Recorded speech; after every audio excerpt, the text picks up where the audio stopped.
Hello students, welcome you all in QCS।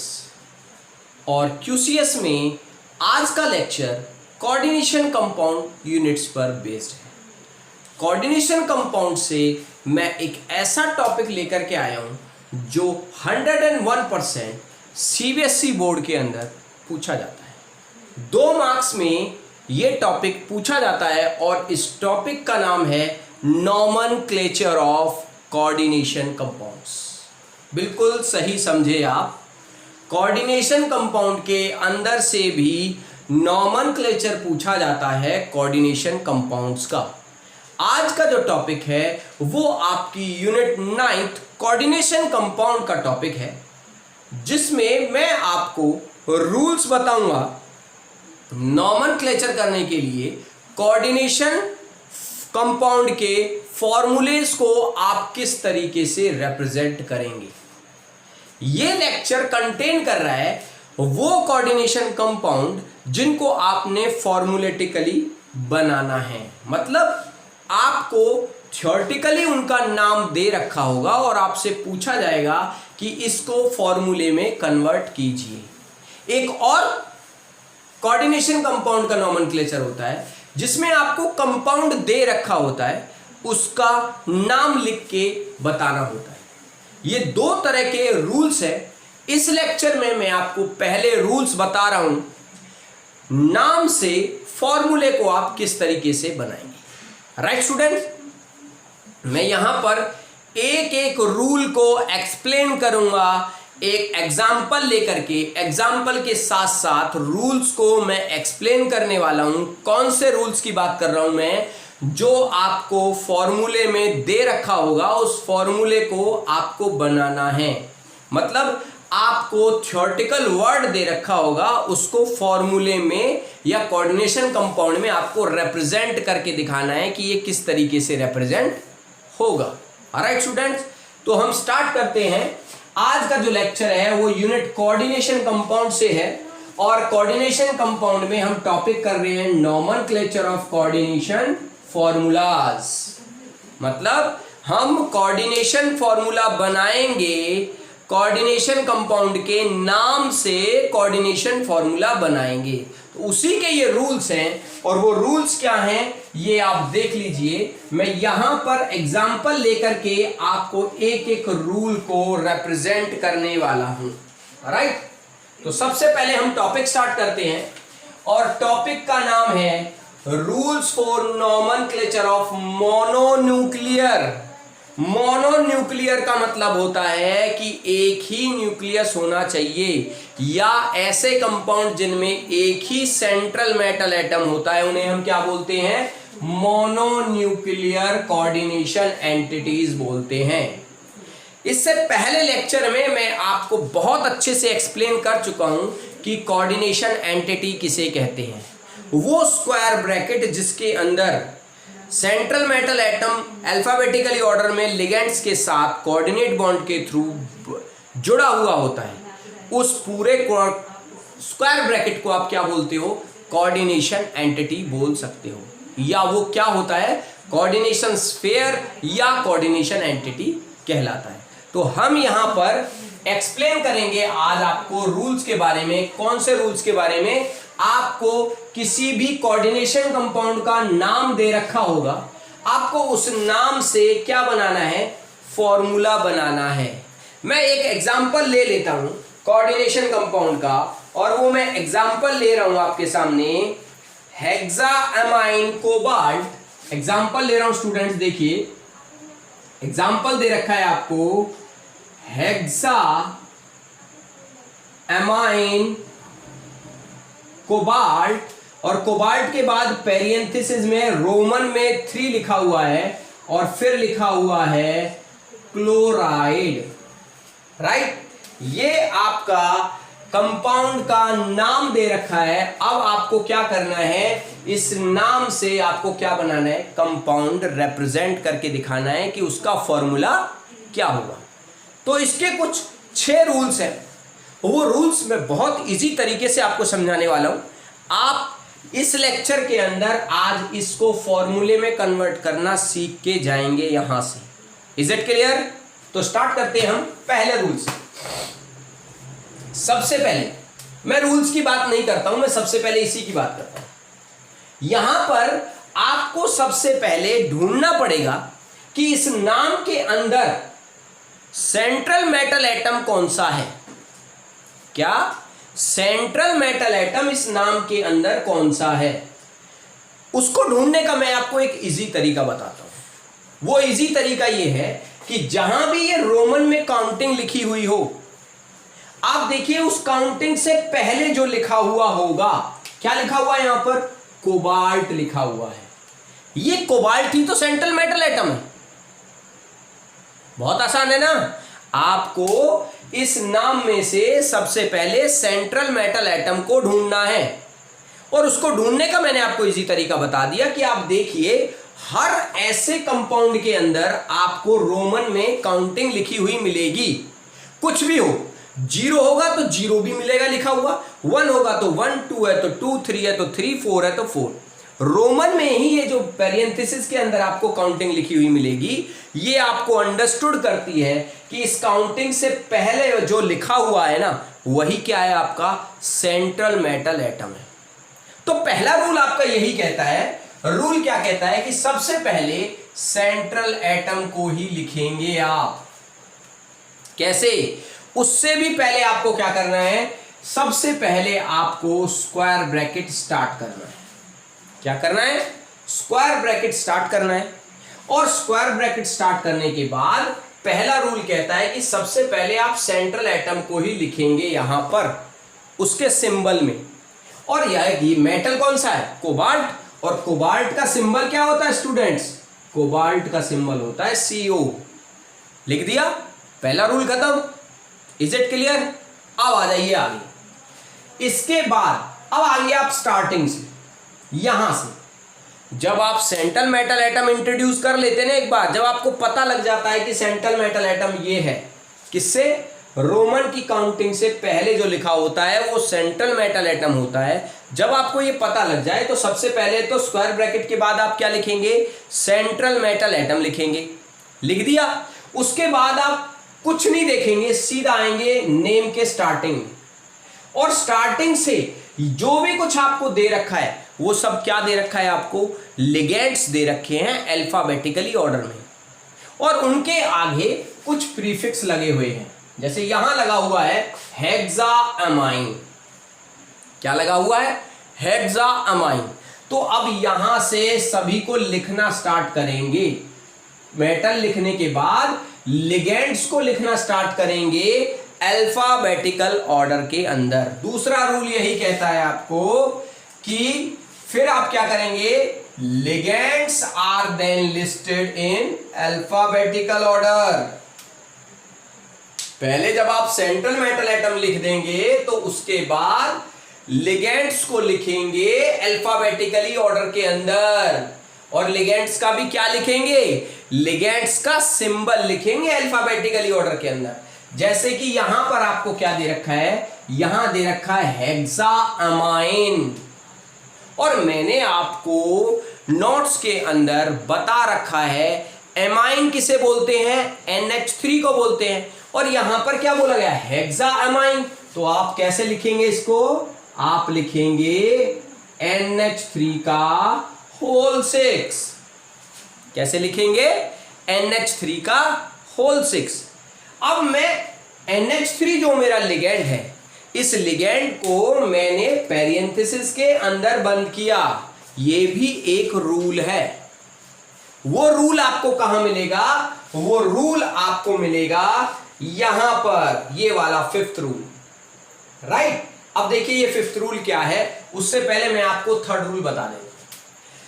आपके जितने भी लिगेंड्स हैं, जरूरी नहीं है वो मोनोडेंटेट हो सकता है वो डाइडेंटेट हो सकता है वो ट्राइडेंटेट वो पॉलीडेंटेट भी हो सकते हैं। तो जरूरी नहीं कि मोनोडेंटेट लिगेंड्स को ही आप अल्फाबेटिकल ऑर्डर में लिखेंगे। कैसे भी लिगेंड्स हो, चाहे वो पॉलीडेंटेट लिगेंड्स ही क्यों ना हो, उनको भी आप अल्फाबेटिकली ऑर्डर में ही लिखेंगे।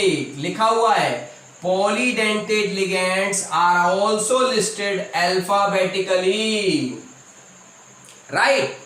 अब कुछ ऐसे भी लिगेंड्स होते हैं पॉलीडेंटिक जिनका हम शॉर्ट में एब्रीवेशन ही यूज कर लेते हैं। जैसे मैं एग्जांपल देता हूं, यहां पर मैंने आपको एक लिगेंड बताया था इथेन 1,2-डायमाइन। ये मैंने आपको एक लिगेंड बताया था, ठीक है। इसको फुल फॉर्म लिखेंगे तो ऐसे लिखेंगे इथेन 1,2-डायमाइन, बट इसका एक शॉर्ट एब्रीवेशन है और शॉर्ट एब्रीवेशन क्या है, EN। तो जब आप एब्रीवेशन भी लिखेंगे ना किसी भी लिगेंड का, तो उसको भी आप पेरेंथेसिस के अंदर ही एनक्लोज करेंगे। ये रूल आपको ये बताता है। ये कह रहा है in case of abbreviated ligands, abbreviated ligands मतलब जिन लिगेंड्स का हम शॉर्ट एब्रीवेशन लेते हैं। ये कह रहा है in case of abbreviated ligands the first letter of the abbreviation is used as alphabetically। तो इनको भी आप पेरेंथेसिस में तो लिखेंगे ही, मगर इन्हीं के फर्स्ट लेटर को आप अल्फाबेटिकली ऑर्डर के अकॉर्डिंग भी लेंगे। जैसे मैंने अभी बताया कि लिगेंड्स को आप कैसे लिखेंगे, अल्फाबेटिकली ऑर्डर में लिखेंगे। तो एब्रीवेशंस का फर्स्ट लेटर यूज करेंगे आप अल्फाबेटिकली ऑर्डर के लिए। ये है आपका थर्ड रूल। फोर्थ रूल क्या कहता है, the formula for the entire coordination entity. जब आप पूरी कोऑर्डिनेशन एंटिटी का फॉर्मूला लिखेंगे, वेदर चार्ज और नॉट। अब देखिए यहां पर आपने सेंट्रल मेटल एटम लिख दिया, उसके बाद लिगेंड्स भी लिख दिए। अब जब लिगेंड्स लिख दिए तो अब यहां पर आपका स्क्वायर ब्रैकेट क्या हो जाता है, क्लोज हो जाता है, क्लोज हो जाता है ना, क्योंकि रोमन के बाद जो आपका क्लोराइड लगा हुआ है ये आपका काउंटर आयन है। कौन सा, बाद वाला काउंटर आयन है। कौन सा काउंटर आयन है, बाद वाला काउंटर आयन है। तो अगर मैं थोड़ी देर के लिए इस काउंटर आयन को ना देखूं तो क्या होगा, हमें इस सेंट्रल मेटल एटम पर क्या निकालना पड़ेगा, चार्ज निकालना पड़ेगा। और वो चार्ज क्या होगा, देखिए यहां रोमन में ये जो चार्ज दे रखा है ना, ये इसी मेटल का चार्ज दे रखा है। मतलब इस मेटल पर कितना चार्ज है, 3, और मेटल पर हमेशा चार्ज कैसा होता है, पॉजिटिव। तो ये कह रहा है यहां पर वेदर चार्ज और not is enclosed in square bracket. ये कोऑर्डिनेशन एंटिटी चार्ज हो इस पर कोई या ना हो, इस कोऑर्डिनेशन एंटिटी को आप क्लोज करेंगे किसके अंदर, स्क्वायर ब्रैकेट के अंदर, राइट। और ये वो वाली लाइन है जो मैंने पेरेंथेसिस वाली अभी बताई आपको। ये कह रहा है पॉलीएटॉमिक और abbreviations are also enclosed in parenthesis. Parenthesis बोलते हैं इस वाले ब्रैकेट को। ये कह रहा है कि जो पूरा का पूरा फॉर्मूला है ना कोऑर्डिनेशन एंटिटी का, चाहे वो चार्ज हो या उस पर कोई चार्ज ना हो, सबसे पहले तो उसको स्क्वायर ब्रैकेट के अंदर क्या कर दो, आप एनक्लोज कर दो। उसके बाद इसी के अंदर पॉलीएटॉमिक, पॉलीएटॉमिक मतलब जैसे ये लिगेंड लिखा आपने एमाइन, ये 3 से ज्यादा एटम्स है ना, तो पॉलीएटॉमिक हो गया। कह रहा है पॉलीएटॉमिक या एब्रीवेशंस जो भी आप यूज कर रहे हो उनको भी आप किस में लिखेंगे, पेरेंथेसिस में। जैसे मैंने यहां एमाइन को भी पेरेंथेसिस के अंदर किया है और EN को भी पेरेंथेसिस के अंदर किया है। ये मैंने एग्जांपल दिया है आपको एब्रीवेशन का, और ये मैंने पॉलीएटॉमिक लिगेंड को पेरेंथेसिस के अंदर किया है। कोऑर्डिनेशन एंटिटी क्लोज कर दी है मैंने स्क्वायर ब्रैकेट की, राइट। दूसरी चीज यहां पर फिफ्थ रूल आपको साफ साफ बता रहा है कि जब भी आप लिगेंड्स और मेटल्स को लिखेंगे तो उनके बीच में गैप नहीं होना चाहिए। देखिए मैंने यहां कोई गैप नहीं किया है। गैप क्या हो जाता, मैं इस कोबाल्ट के बाद इसको थोड़ी दूर लिखता, तब वो क्या हो जाता, गैप को रिप्रेजेंट करता। तो रूल ये कहता है कि आप मेटल और लिगेंड्स के बीच में कोई गैप ना करें। Is it clear. फिर उसके बाद कह रहा है when the formula of the charge coordination entity, when the formula of charge coordination entity is to be written without that of the counter ion. अगर आप इस काउंटर आयन के बगैर इसको लिखते हैं तो जो चार्ज होगा ना आपका सेंट्रल मेटल के एटम के ऊपर, उस चार्ज को ये कह रहा है the charge is indicated outside the square bracket. जो चार्ज इसका होगा उसको आप यहां इंडिकेट करेंगे आउटसाइड द स्क्वायर ब्रैकेट। कब? अगर आप काउंटर आयन को यूज नहीं कर रहे हैं। किसके साथ? पूरे कोऑर्डिनेशन एंटिटी के साथ अगर आप काउंटर आयन नहीं लगाना चाहते तो आपको इस कोऑर्डिनेशन एंटिटी पर जो भी चार्ज होगा वो किसकी वजह से होगा? सेंट्रल मेटल एटम की वजह से। उसको आपको यहां पर स्क्वायर ब्रैकेट के ऊपर इंडिकेट करना पड़ेगा।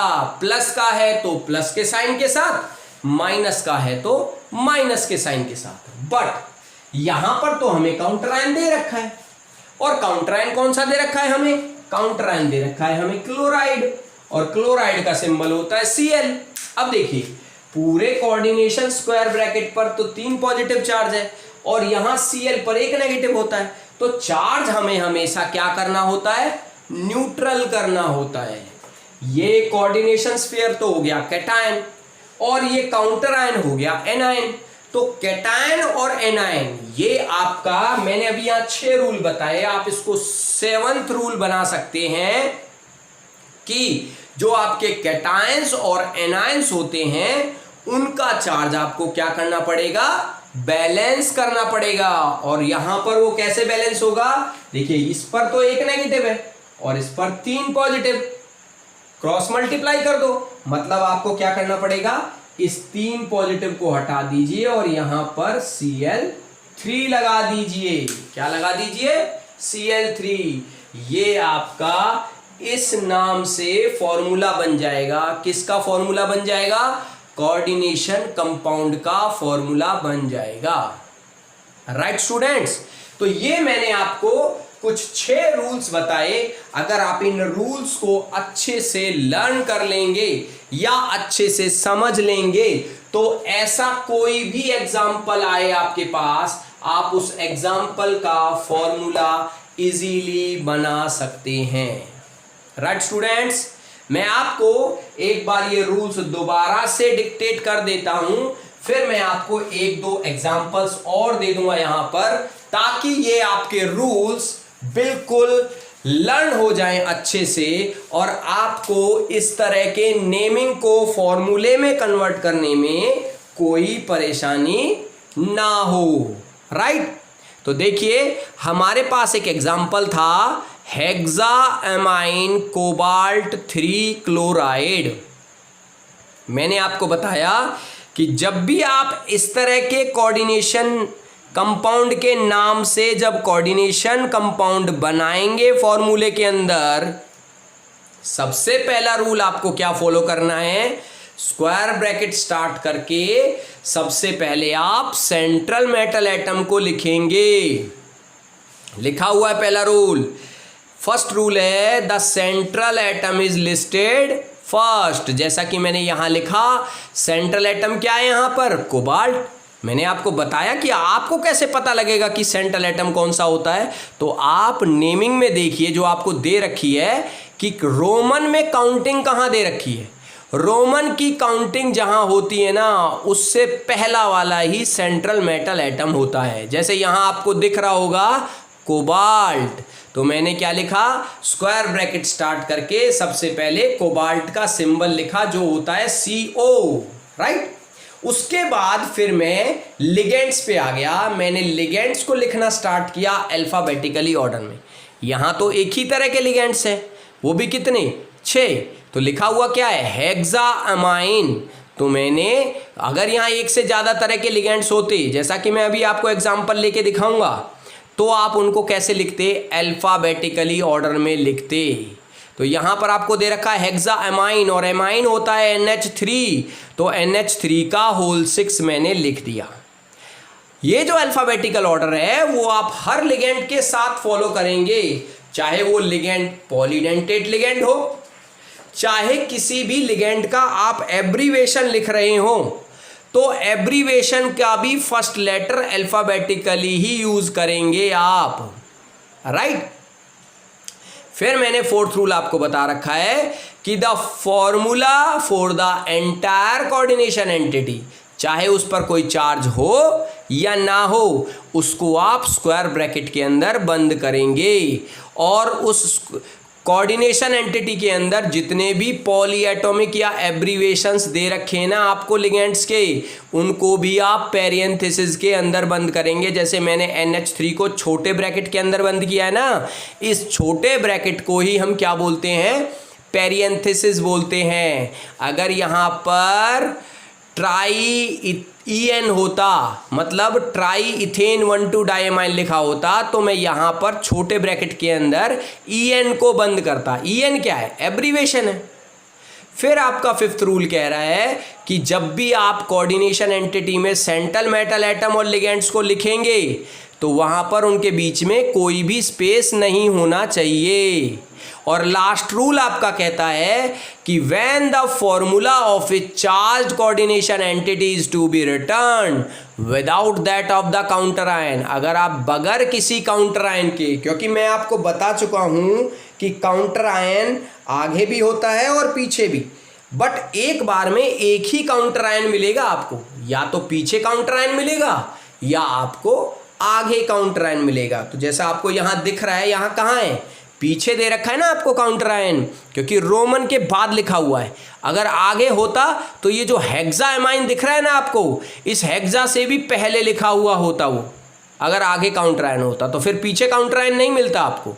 अब देखिए यहाँ जो पीछे काउंटर आयन दे रखा है, अगर उसके बगैर आप कोऑर्डिनेशन एंटिटी को लिखते हैं तो मैंने बताया था कि उस पर जो भी चार्ज होगा उस चार्ज को आप स्क्वायर ब्रैकेट के ऊपर इंडिकेट करेंगे, आउटसाइड द स्क्वायर ब्रैकेट, क्योंकि वही चार्ज आपको हेल्प करेगा कि कितने काउंटर आयन आप लगा सकते हैं उस कंपाउंड को न्यूट्रल करने के लिए।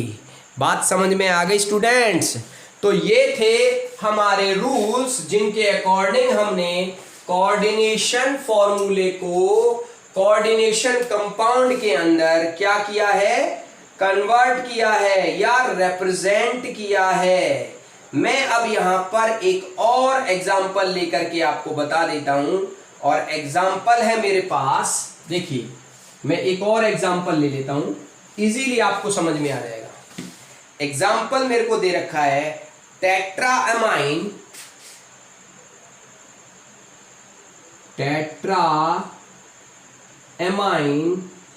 डाई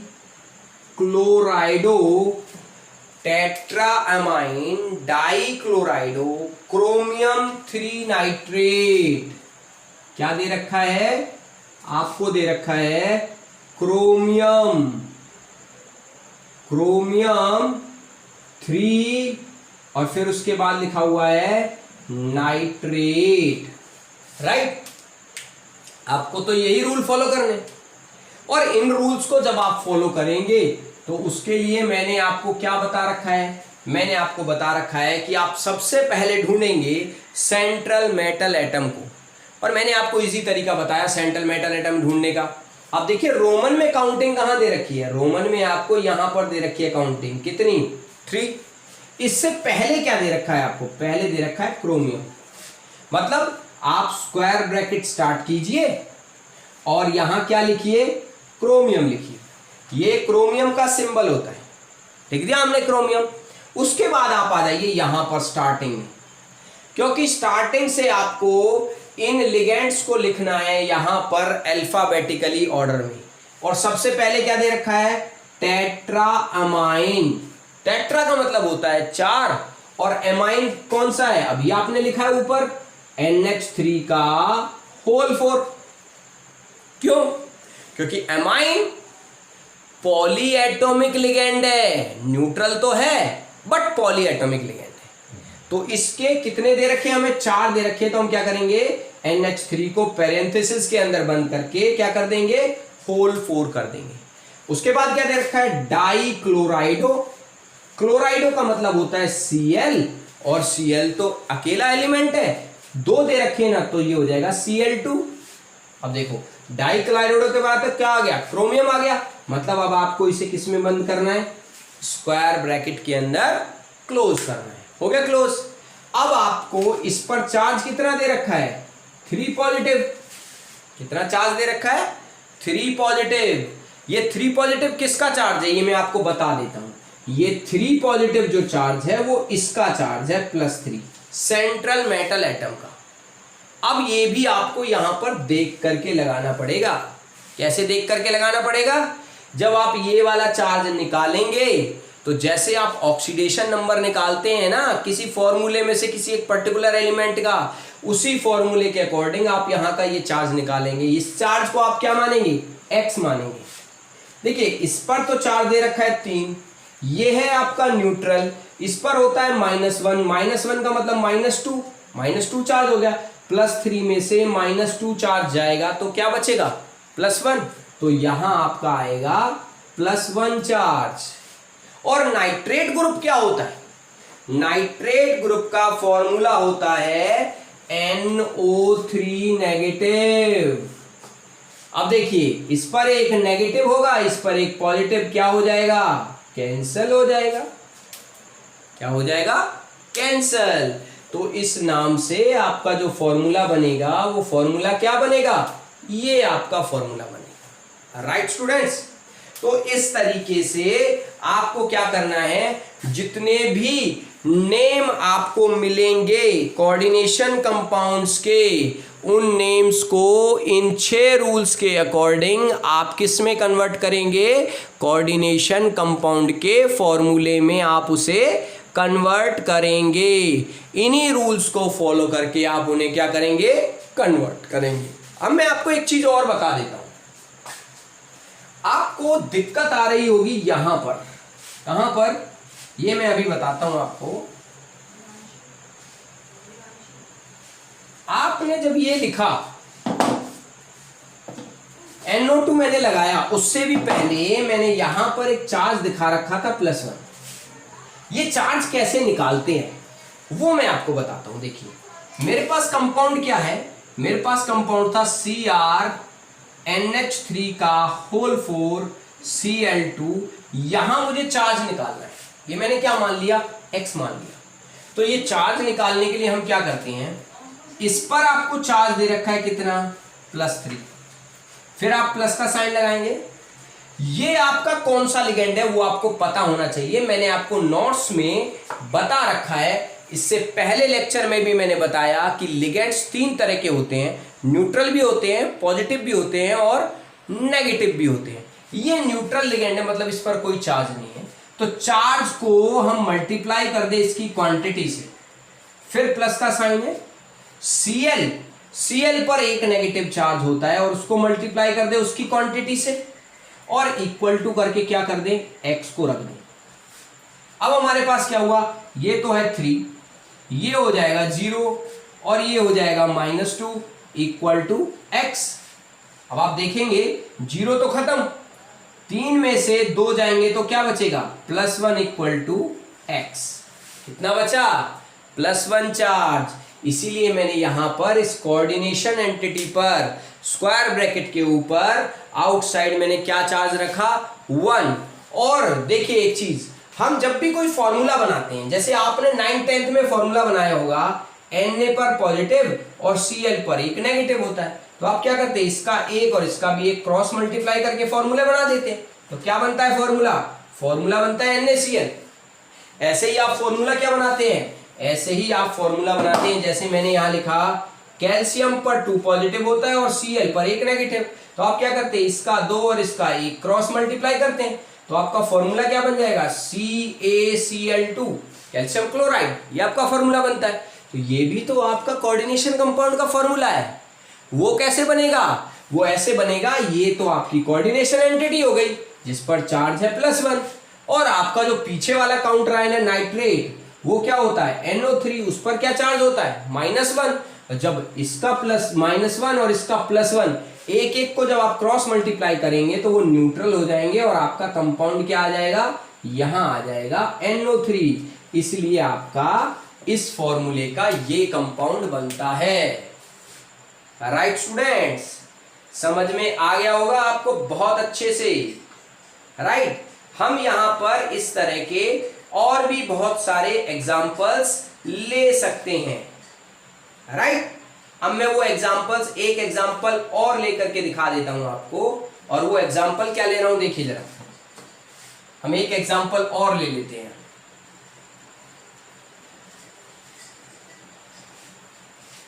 मेरे पास एक एग्जांपल है, और एग्जांपल है टेट्राअमाइन क्लोराइडो, टेट्राअमाइन क्लोराइडो, टेट्राअमाइन क्लोराइडो नाइट्रो कोबाल्ट, नाइट्रो कोबाल्ट, और कोबाल्ट के बाद 3 नाइट्रेट। क्या लिखा हुआ है? कोबाल्ट के बाद 3 लिखा हुआ है रोमन में, और फिर क्या लिखा हुआ है? नाइट्रेट लिखा हुआ है। राइट, हमें तो रूल फॉलो करना है, और रूल सबसे पहला कौन सा है? सबसे पहले आप देखिए रोमन में काउंटिंग मिल गई। काउंटिंग से पहले क्या लिखा हुआ है? कोबाल्ट। तो आपने क्या करना है? स्क्वायर ब्रैकेट स्टार्ट करना है, सबसे पहले लिखना है कोबाल्ट, लिख दिया। उसके बाद यहां से यहां आना है। सबसे पहले क्या दे रखा है? टेट्राअमाइन। टेट्रा का मतलब होता है 4, और एमाइन क्या होता है? NH3 का होल 4, बगैर किसी स्पेस के, लिख दिया। फिर उसके बाद दे रखा है क्लोराइडो। क्लोराइडो मतलब Cl। फिर उसके बाद दे रखा है नाइट्रो। नाइट्रो एक लिगेंड्स होता है जिसे हम बोलते हैं NO2। क्या बोलते हैं? NO2। नाइट्रो पर भी एक ही नेगेटिव चार्ज होता है। ये नाइट्रो एक एम्बिडेंटेट लिगेंड भी है, मतलब इसी नाइट्रो को कहीं कहीं आप देखेंगे ये लिखा होगा नाइट्राइटोएन, और कहीं कहीं आप इसे देखेंगे ये लिखा होगा नाइट्राइटोओ, क्योंकि आप इसको 2 तरीके से कोऑर्डिनेट बॉन्ड बना सकते हैं सेंट्रल एटम के साथ। एक तो आप बना सकते हैं कोऑर्डिनेट बॉन्ड नाइट्रोजन के थ्रू, तो ये ऐसे मिलेगा, तब आप इसे लिखेंगे नाइट्राइटोएन। और कोऑर्डिनेट बॉन्ड अगर ऑक्सीजन बना रहा हो तो ये ऐसे लिखा हुआ मिलेगा, तब आप इसे लिखेंगे नाइट्राइटोओ। मतलब कुल मिला के यहां पर ये कैसे लिखा हुआ होना चाहिए? नाइट्राइटोएन लिखा होना चाहिए। वो हमने यहां पर लिख दिया। अब हमारे पास क्या आ गया? सेंट्रल एटम, मतलब स्क्वायर ब्रैकेट हमें क्लोज करना है। स्क्वायर ब्रैकेट क्लोज करना है, तो अब हमें, अगर मैं इस पीछे वाले काउंटर आयन को, जिसे मैं क्या बोलता हूं? नाइट्रेट बोल रहा हूं, जिसका फॉर्मूला क्या होता है? देखिए इधर, नाइट्रेट का फॉर्मूला होता है NO3 नेगेटिव। इसको अगर मैं ना लिखूं तो मुझे इस कोऑर्डिनेशन स्फीयर पर चार्ज को इंडिकेट करना पड़ेगा। कहां? स्क्वायर ब्रैकेट के आउटसाइड ऊपर। तो वो चार्ज निकालने के लिए मुझे क्या करना है? यहां मैं X इंडिकेट कर देता हूं।